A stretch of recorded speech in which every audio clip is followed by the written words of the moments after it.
व्यासपीठ पे आकर व्यासपीठ की शोभा बढ़ाएं और अपनी अमृतमय वाणी से हम सबको प्रसाद करें।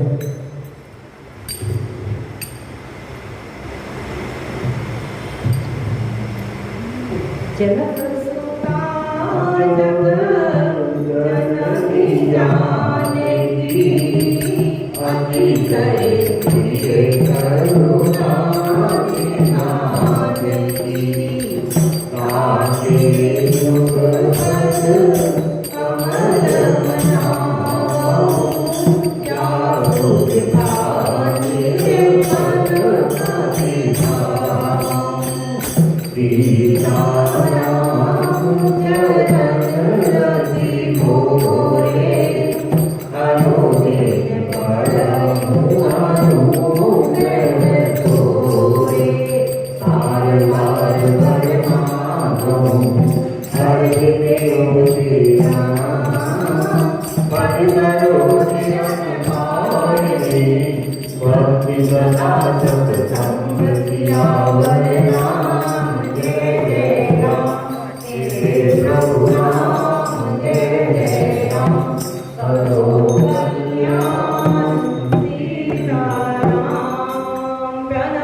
रामचरितमानस में बालकांड में हम देख रहे हैं गोस्वामी जी ने अब एक 7 सोपान की रचना की है।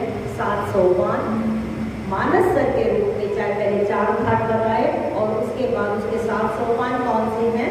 पहला सोपान है बालकांड, दूसरा सोपान है अयोध्या कांड, तीसरा सोपान है अरण्य कांड, चौथा सोपान है किष्किंधा कांड, 5वां सोपान है सुंदर कांड, 6वां सोपान है लंका कांड और 7वां सोपान है उत्तर कांड, जिसमें सब हमें प्रश्नों का जवाब मिलता है। तो ऐसा हम जब देख रहे थे कि कल कि उस मानस सर में गोस्वामी जी ने जैसे जैसे एक सरोवर में जो एक चित्रण होता है उसी को ही उन्होंने अपने काव्य के रूप में भी यहाँ पर उपमा में दिखाया है। उसी प्रसंग को आगे लेकर चले। गोस्वामी जी कहते हैं कि राम सिले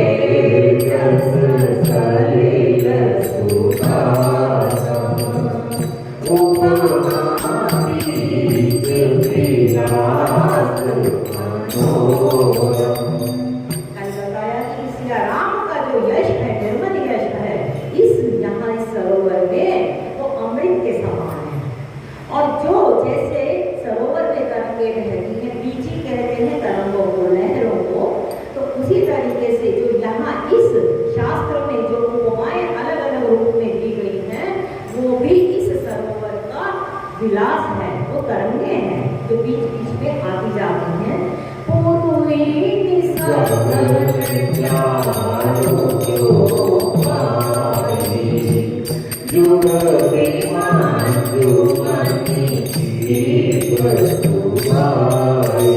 जैसे सरोवर में पूर्णिनी मैंने कमलिनी जो है वो अपने पत्तों के साथ जल को घेरे रखती हैं।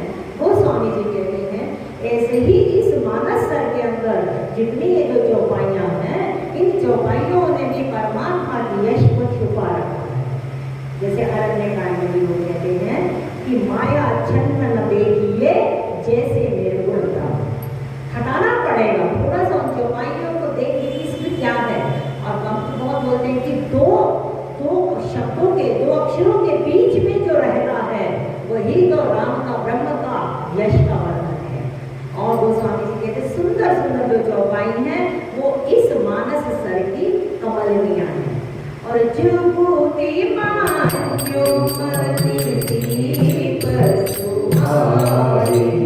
इस कविता में जो जगह जगह युग विभीषण सकल सुनाई, जो जो रही हैं अब गोस्वामी जी ने जगह जगह अपनी कविता में जिन युक्तियों का वर्णन करा, गोस्वामी जी कहते हैं कि वो मंजू मैंने सुंदर सुंदर मणि और सीप है। सीपियाँ हम सब देखते हैं सरोवर में सीपियाँ वो पूर्वी के नीचे कमलिनी के नीचे जैसे होती हैं, ऐसे ही यहाँ पर ये युक्तियाँ इस कविता में भी इन चौपाइयों के नीचे छिपी हुई बैठी। वो कभी कोई गुरुमुख से या संत की कृपा से या शास्त्र की कृपा से ही हमें इसका अनुभव होता है। चंद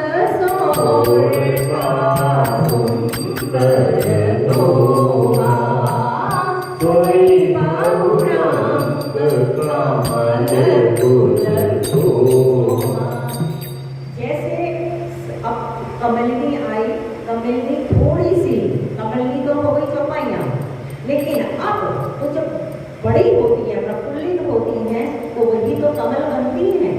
तो वो जो कमल है गोस्वामी जी कह रहे हैं यहाँ पर इस कविता में इस मानस सर में जो सुंदर सुंदर जगह जगह छंद आए हैं, जो सुंदर सुंदर दोहे आए हैं, जो सुंदर सुंदर सोरठे आए हैं, वही यहाँ पर एक सुंदर सुंदर कमल है। आप ये देखें जिस समय भगवान शंकर का विवाह हुआ उस समय गोस्वामी जी ने छंदों की बौछार लगा दी। भगवान राम का विवाह हुआ जिस समय छंदों की बौछार लगा दी है। वो छंद क्या है? गोस्वामी जी की तरफ से कमलों की बौछार दी जा रही है कि प्रभु के चरणों में अपने कमल समर्पित पुष्प समर्पित कर रही है छंद के रूप में।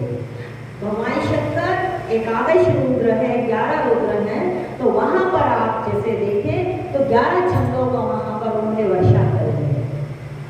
भगवान राम सूर्य वंश में आए हैं, सूर्य जो आदित्य है वो 12 है, वहां 12 छंदों की वहां पर उन्होंने वर्षा की है।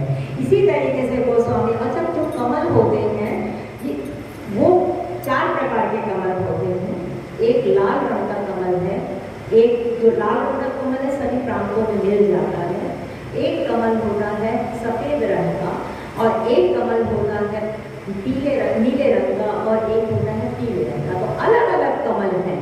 तो गोस्वामी जी ने इन सब कमल की बौछार यहाँ पर छंद के रूप में, सोरठे के रूप में, दोहे के रूप में यहाँ पर डाली। तो जब भी आप छंद यहाँ पढ़ेंगे रामचरितमानस में, सोरठा पढ़ेंगे, दोहा पढ़ेंगे, तो समझ लेना कि हमने भी एक कमल का फूल प्रभु के चरणों में समर्पित कर दिया। ये सब भाव की बातें हैं। क्यों? ईश्वर को प्रेम प्यारा है, माया प्यारी है, कोई लाख संपत्ति लाए, बिन प्रेम प्रभु ना पाए। एक प्रेम से फूल चढ़ा दो, वही संपत्ति सारी है, ईश्वर को प्रेम प्यारा है। रोज कोई एक दोहा प्रभु के चरणों में जब प्रणाम करें तो वहां डाल दे तो समझो कि एक कमल का फूल हमने चढ़ा दिया। कमल का फूल हम कहाँ से लाएंगे? लेकिन कोई छंद, कोई दोहा, कोई सोरठा प्रभु के चरणों में हमने सुना दिया तो एक कमल हमने प्रभु को चढ़ा दिया। और गोस्वामी जी कहते अरत अनूप सुभाव सुभासा, सोई पराग मकरंद सुभासा। अब कमल का फूल है, कमल के फूल पे पराग भी होता है। पराग थोड़ा थोड़ा दिखता है लेकिन उसके नीचे मकरंद होता है और फिर उसी की जो सुगंध होती है। अब कोई कहे कि सुगंध हमने कहाँ देखी, तो ये वहाँ गोस्वामी जी जब गुरु वंदना करते हैं तब वहाँ पर आता है वंदा गुरु पद पदुम परागा, गुरुचि सुभाष सरस अनुराग।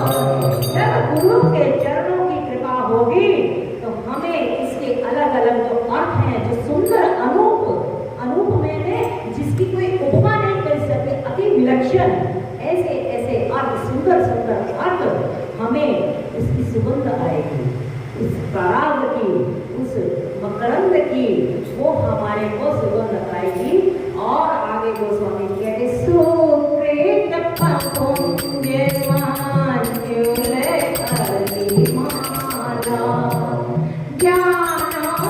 विराग विचार। आप अपनी कथा में देखें, एक सरोवर है, उसके अंदर कमल खिले हुए हैं। कमल के ऊपर हम सब जानते हैं जहाँ पराग होगा है, मकरंद होगा, वहां पर भंवरे ही आते हैं। और वो जो भंवरे होते हैं वो लाल गुन गुन गुन करते हुए वो वहां से उसका पूरा का पूरा पराग जो है वो ले जाते हैं। और अब किसी भी बाग में जाओ तो आपको बस फूल ही तो दिखेंगे, लेकिन उसके साथ उनकी खुशबू भी दिखती है। लेकिन खुशबू दिखाई तो नहीं देती, लेकिन खुशबू होती है। गोस्वामी जी से ये कह रहे हैं कि जो सत्कर्म है हमारे, वो सत्कर्म के जो पुंज हैं वही तो यहाँ भौरों की, क्योंकि दोहे सोरठे छंद को हमने कमल बताया। जितना इनका गान होगा तो उनके ऊपर हमारे ये जो पुण्य है ना आकर भौरों की तरह उन पे चिपटे रहेंगे। और वो जब भौरों की पंक्तियां चिपटेगी तो फिर आगे वो स्वामी जी कहते हैं उसी तालाब में क्या होता है, ज्ञान हंस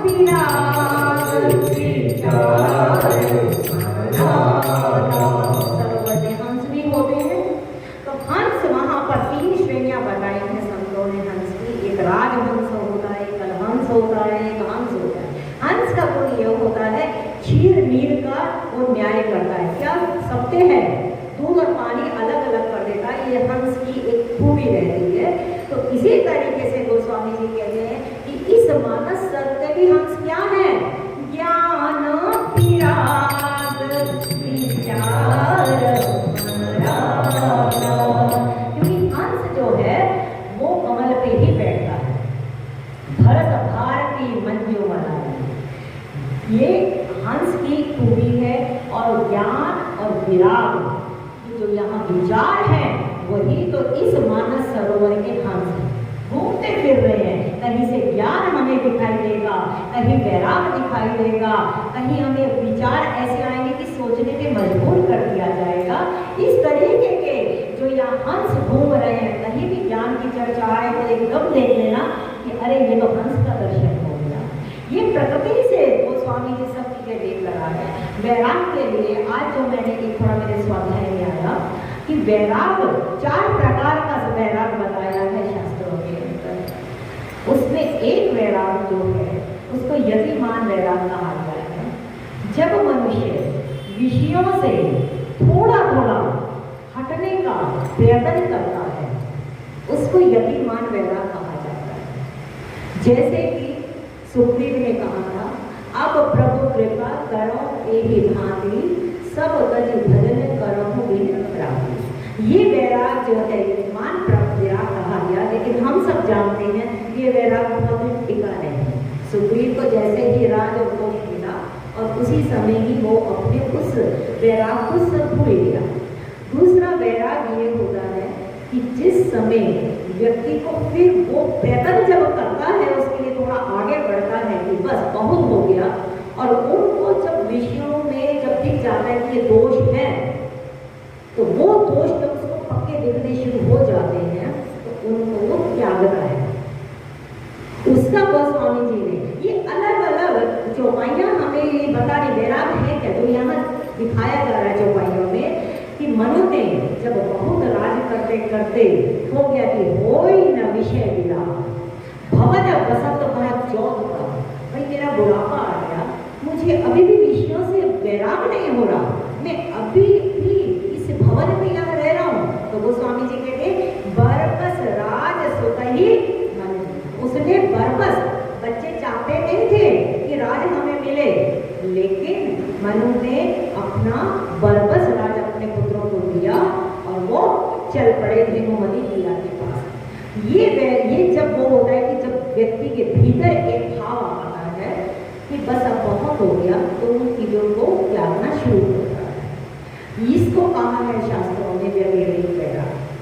अब त्याग तो कर दिया, मनुष्य शत्रुघ्न की तो बात अलग है, लेकिन हम जैसे जीवों की त्याग तो कर दिया, लेकिन मन में फिर भी अभी कुछ बात रही, मैंने ये त्याग कर दिया, जिसका गोस्वामी जी वर्णन करते हैं। विभीषण लंका को त्याग कराया, भाई बंधुओं को त्याग कराया, संपत्ति को त्याग कराया, फिर भी भगवान राम के सामने कहता है उर कछु कुछ वासना रह जाती है। जब तक ये भान हो कि मैंने कुछ त्यागा है, जब तक ये भान हो कि मैंने कुछ दान दिया है, जब तक ये भान हो कि मैं ही सब कर रहा हूँ ये, तब तक अभी वो वैराग पक्का वैराग नहीं माना जाता, जिसको शास्त्रों ने एक लिंग संज्ञा वैराग बोला। चौथा वैराग है जो पूर्णतः, जिसको कहते पका हुआ वैराग जिसको बोलेंगे, कि जिसमें चाहे दिव्य वस्तु हो, चाहे जड़ वस्तु हो, चाहे कोई ऐसी वस्तु हो, हर चीज को बिल्कुल मन से जिसको त्याग दिया, जिसको कहते हैं गोस्वामी जी कि मन से सकल वासना भागी, कहिए तात सो परम विरागी, तृण सम सिद्धि तीनी गुण त्यागी। हम बाग में बैठते हैं या कहीं पार्क में बैठते हैं, बैठते बैठते बातें कर रहे हो और तिनका तोड़ दें, हमें पता लगता है कि हमने कितने तिनके तोड़े या क्या करा, नहीं पता लगता। इसी तरीके से भजन करते करते एक अवस्था ऐसी आती है कि व्यक्ति को पता ही नहीं चलता है और उसकी सब ये चीजें अपने आप ही त्यागी जाती है। जो हाथ से किया जाए वो त्याग है, लेकिन जो मन से छोड़ा जाए वो वैराग। जब तक मन से घटना नहीं घटेगी तब तक वैराग की पूर्णतः हमारी अवस्था नहीं आई। लेकिन अभी तो दिल्ली बहुत दूर है, अभी तो समझ तो लें कि धीरे धीरे हम इस पथ पर हैं, तो हमारा लक्ष्य कहाँ पर है। तो यहाँ पर गोस्वामी जी कहते हैं कि इस मानस के सरोवर में ज्ञान, विराग और जो विचार हैं वही यहाँ पर सुंदर हंस है। धुनी आवरे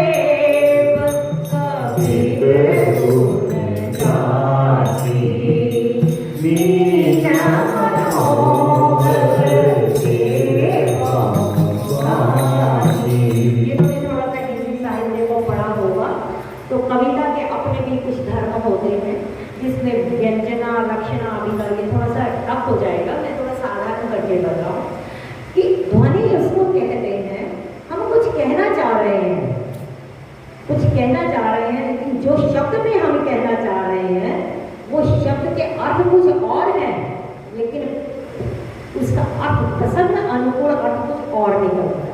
जिसका उदाहरण उसमें पुष्प वाटिका में भगवान राम और लखन जब दोनों फूल चुनने के लिए आए, तो वहां पर अब दोनों के आपस में दर्शन हो गए, तो जो बीच में एक सखी थी तो उसने जोर से बोला, अरे चलो हमें जल्दी चलना है, फिर कल भी तो आना है।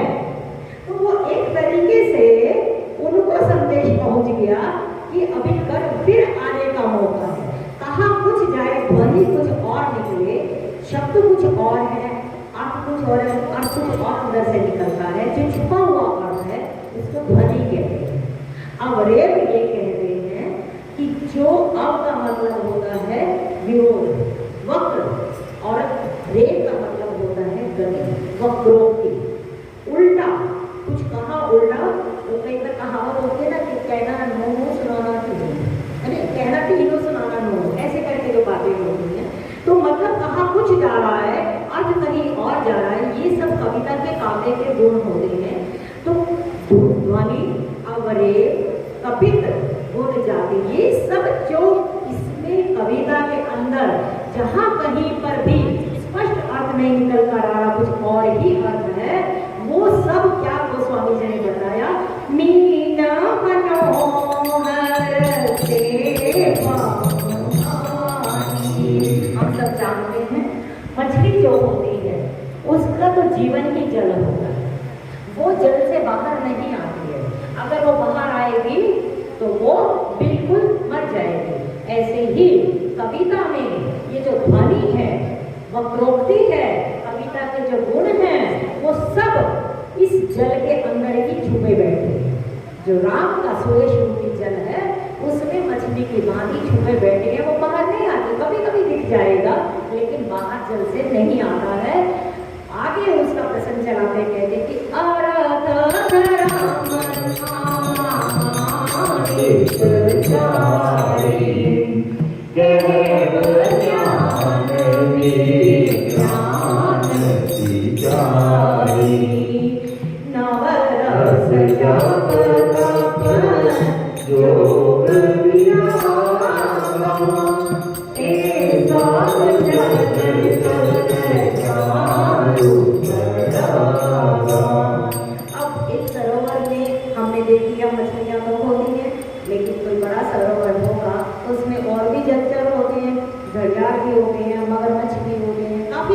के जलचर होते हैं जो जल में भी रहते हैं और जल से बाहर भी आ जाते हैं। तो गोस्वामी जी उन की जब उपमा देते हैं तो ये 19 तत्व बता रहे हैं। नवरस हम सब जानते हैं, जिसमें साहित्य पढ़ा होगा कि हास्य रस है, करुण रस है, श्रृंगार रस है, अद्भुत रस है, विभत्स रस है, ऐसे करके 9 रस आते हैं साहित्य के।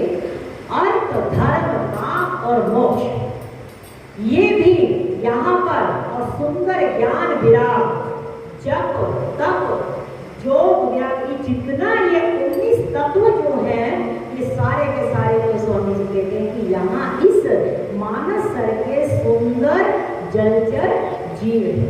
यहाँ पर अर्थ भी मिलेगा, दिखेगा, काम भी दिखेगा, धर्म भी मिलेगा, मोक्ष भी मिलेगा, रसों का कभी कभी यहाँ करुण रस भी मिलेगा, कभी कभी श्रृंगार रस भी मिलेगा, कभी कभी रौद्र रस भी। परशुराम के प्रसंग में आप देखो, लंका कांड के अंदर वीर रस दिखेगा, अद्भुत रस दिखेगा, हास्य रस दिखेगा। इसी तरीके से यहाँ पर योग, विराग, जप, तप, इन सबके आपको कभी कभी यहाँ पर इस काव्य में दर्शन होंगे। तो स्वामी जी कहते हैं कि वो सब इस मानस सर के जलचर हैं जो कभी जल में रहते हैं और कभी जल से थोड़ा सा बाहर भी आ जाते हैं। सुकृत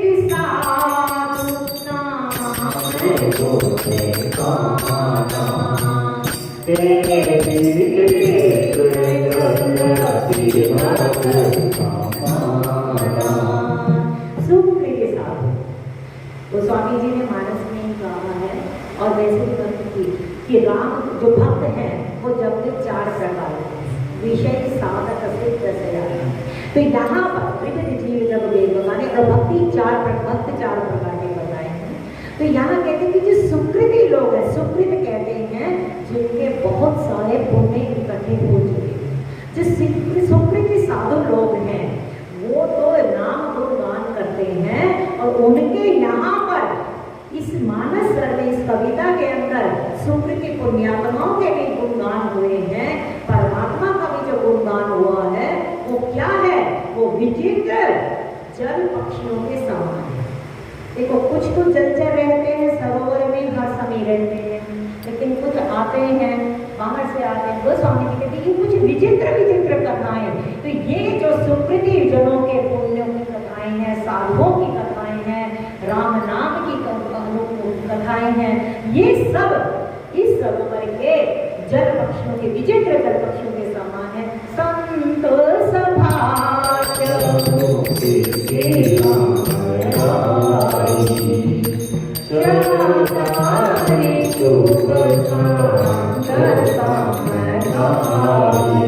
हम सबने पहले देखा कि गोस्वामी जी ने इस मानस सर को 4 घाट बनाए हैं।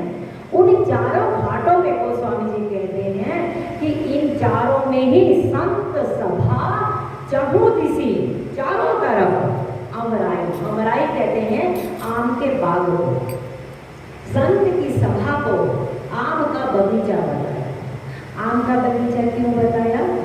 आम एक ऐसा फल है जो आम होता है, सबको सुलभ होता है, रसीला भी होता है, आनंद भी देता है। वो स्वामी जी कहते हैं जो संत सभा में लोग बैठे हैं, जो जितने भी संत लोग हैं इस अमराई में बैठे हैं, वो सब के सब आनंद में रसाल और रसिक हैं, सब रसिक हैं। और श्रद्धा ऋतु वसंत समगाई, और उनमें जो रही श्रद्धा है, जो संत सभा है। देखो ये जो सब सभा बैठी है, गोस्वामी जी यही कहते हैं कि ये सब आम के बगीचे के अंदर बैठे हैं, और जो इनमें रही श्रद्धा है वो वसंत ऋतु के समान है। एक सरोवर होता है, सरोवर के साथ एक बगीची भी होती है। अब गोस्वामी जी सरोवर के साथ लगी जो बगीची है उसका वर्णन कर रहे हैं कि वहां पर जो एक चारों तरफ एक आम की बगीची है, उसके अंदर संत सभा बैठी और श्रद्धा ऋतु वसंत समगाई, जो हमें रही श्रद्धा है वही तो वसंत है, वही तो मधुमास है। भगवान राम का जन्म क्यों हुआ है? कौन से मास में हुआ? ऋतु कौन सी?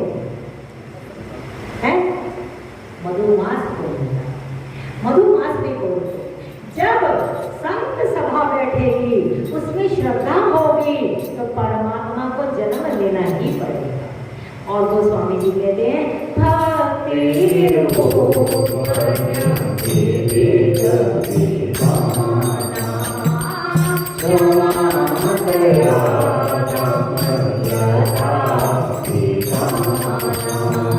अब एक वृक्ष है और उसका वर्णन देते हुए गोस्वामी जी कहते हैं कि संत की सभा कोई बनी की है, वहां पे श्रद्धा का वसंत ऋतु छाई हुई है और उन संतों की सभा में क्या होगा, भक्ति का ही तो गुणगान होगा। वहां पर संसारी लौकिक चर्चा नहीं चलती है, वहां पर तो परमात्मा का भक्ति का ही सब चर्चा चलती है। दया की, क्षमा की, अपने आप को, हमारी इंद्रियों को कैसे दमन करना चाहिए, हम कैसे वैराग्य पथ पर और आगे बढ़े, मन को हम कैसे कंट्रोल करें, ये सब जो कथाएं हैं ये तो संत की सभा में ही मिलती है। वो स्वामी जी कहते हैं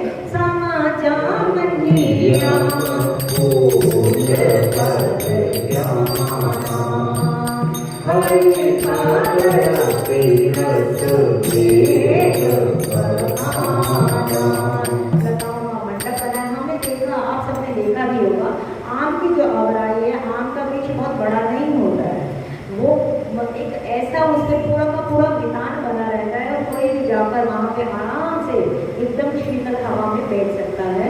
तो गोस्वामी जी कहते हैं कि ऐसी संत सभा में जो बैठेगा उसको शीतलता तो मिलेगी ही, लेकिन साथ में सम जम नियम, सम मैंने शम, मैंने अपने अंतःकरण का थोड़ा थोड़ा निग्रह करना कि वे मन अब तो बहुत भाग लिया बाहर बाहर, अब थोड़ा तो भीतर भी अपने आप को भीतर भी चले, अब लोग चले, ऐसा धीरे धीरे समझ में आती है। गोस्वामी जी कहते हैं ये सब उस वृक्ष के फूल हैं। सत्संग करते करते धीरे धीरे हम अंतःकरण को निग्रह करते हैं। हम लोग थोड़े यम नियम का भी पालन करते हैं। यम 5 प्रकार के हैं और 5 ही प्रकार के नियम होते हैं। अहिंसा, सत्य, अहिंसा मैंने किसी की हिंसा नहीं करनी, हिंसा मैंने सिर्फ शारीरिक हिंसा ही नहीं, मन वचन कर्म से किसी की हिंसा नहीं करनी, तो ये पहला एक यम है। सत्य बोलना, अस्तय मैंने किसी की चोरी नहीं करना, चोरी करना सिर्फ किसी वस्तु की चोरी ही नहीं मानी जाती, किसी के विचार को भी चुरा लेना, किसी की चीजों को देखकर अपने मन में ये भाव आ जाए कि मेरे पास भी ऐसा हो, वो भी एक तरीके की मानसिक चोरी कहलाती है। तो ऐसे अस्तय और ब्रह्मचर्य, ब्रह्मचर्य मैंने ब्रह्म जैसा जीवन, ब्रह्म का कृष्ण भगवान ने, कभी आप पढ़े तो भागवत के अंदर कृष्ण भगवान ने अपनी पूरी दिनचर्या दी है, सुबह से उठकर वो शाम तक कैसे करते हैं, ऐसा हमारा भी जीवन रहे। और अब परिग्रह कि अब बहुत ज़्यादा हमें सब इकट्ठा नहीं करना, बच्चे के आए गए सारी चीज़ें हो गई, तो धीरे धीरे अब हम उसको थोड़ा थोड़ा समाज को बांटना शुरू करें, ऐसे यम और फिर उसके साथ ही नियम भी हैं। ये सब उस लता के फूल, उस वृक्ष के फूल हैं। लेकिन अब जब तक फूल हैं तब तक तो ठीक है, लेकिन अब जब तक वो फूल फल नहीं बनेंगे तो मजा कैसे आएगा। गोस्वामी जी कहते हैं सम जम नियम फूल फल ज्ञान। जब तक अभी हम यम और नियम में फंसे हुए हैं अभी, तो हम अभी सिर्फ फूल के रूप में विकसित होंगे। लेकिन फूल को आगे की यात्रा भी करनी है, उसको फल भी बनना है। अब फल क्या है, फल ज्ञान। जब जीवन में ये सब करते करते अपने आप ही ज्ञान प्रकट होता है, तो समझो कि वो फल अब थोड़ा सा बन गया, पक गया। लेकिन हमने कई बार देखा होगा कि फल तो पक गया, बन गया, लेकिन वो फल अगर रस वाला नहीं है, अगर वो फल कड़वा है, रूखा सूखा सा है, तो मजा नहीं आएगा ना उस फल का। तो यहाँ गोस्वामी जी कहते हैं हरि पद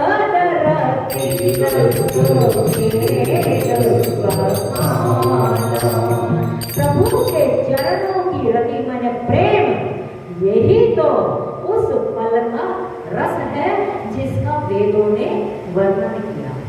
तो हमें जीवन में जब तक रस ना मिले, चरणों में प्रभु की रति ना मिले, तब तक हमें अपनी यात्रा को रोकना नहीं। और वो स्वामी जी कहते हैं और